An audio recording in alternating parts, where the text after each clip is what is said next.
Well, hello out there, Internet, and welcome to another edition of Sandboxx News.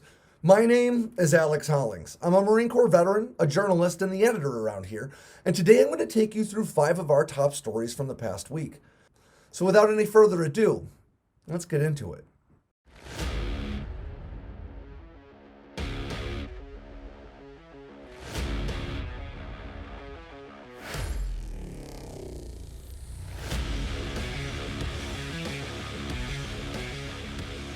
Our first story this week is about one of America's most secret weapons in the War on Terror, the AGM-114R9X. Now that name may be a mouthful, but what this missile is and what it does is actually fairly simple. You see, terror leaders will often surround themselves with civilians to limit the possibility that America would engage them with an air or drone strike. That's where this specialized missile comes in. The CIA literally removed the explosive warhead from the Hellfire missile and replaced it with retractable 18-inch swords, for lack of a better word. We can use this highly accurate Hellfire missile to engage one target and one target only, and kill everything within just a 3-foot radius. It's already been used a half a dozen times by actually engaging just the passenger seat of the vehicles that these terror leaders are riding in.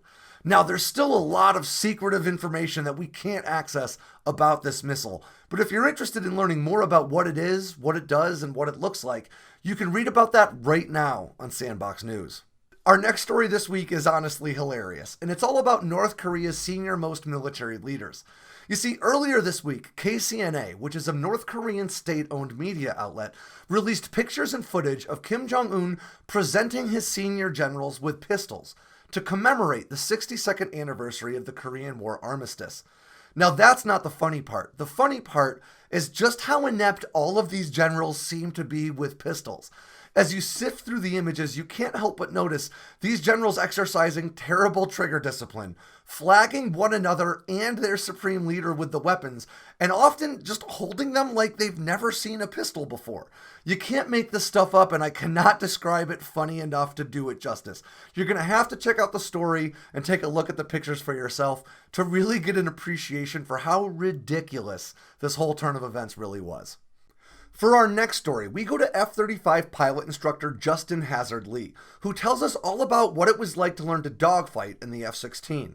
Now, in order to point the nose of your aircraft and the guns of your aircraft at your enemy as you scream past in the sky, you need to subject your body to incredible G-forces.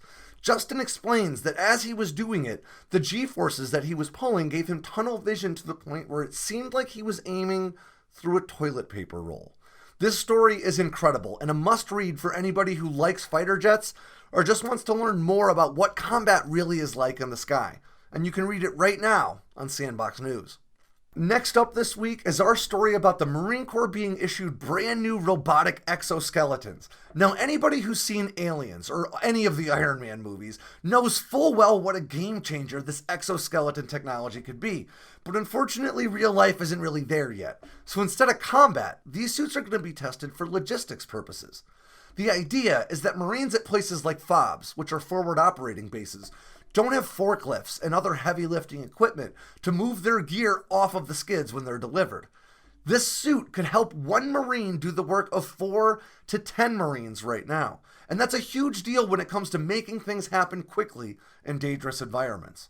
In our story this week, we also talk a bit about the Talus suit program, which was SOCOM's effort to make a combat-ready Iron Man suit of sorts that was canceled last year. That program may be dead and gone, but these Sarcos defense suits going to the Marine Corps shows full well that the Pentagon is not done working on exoskeletons.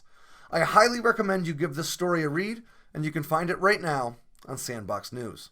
And finally, our last story this week comes from former Army Ranger and author Luke Ryan, who explains how to physically prepare yourself for the arduous journey that is Army Ranger School. Now, if you're not familiar with Ranger School, it is widely considered to be one of, if not the best leadership course in all of the American Armed Forces, but it's also incredibly physically taxing. Luke himself explains that he arrived at Ranger School at 175 pounds, and by the time he graduated, he was down to just $150. Now, in this piece, he doesn't just talk about getting physically fit. He also talks about preparing your body for the physically repetitive motions of a lot of the tasks you'll face, like long hikes with heavy loads on your back. And I highly recommend you give this a read if you have any kind of special operations aspirations. But honestly, it's a good read for any of us who'd like to know more about the special operations community and how it works. Because, I mean, after all, who wouldn't appreciate having a little bit more of an Army Ranger mentality in their day? Except, of course, the Marines.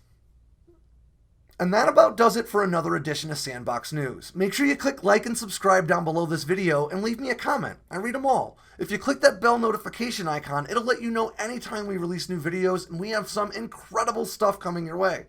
Of course, make sure you check out sandboxnews.com every day for the latest in news, entertainment, and motivation from all around the force. And if you like this shirt, you can get it there too. Until next week, thanks for stopping by.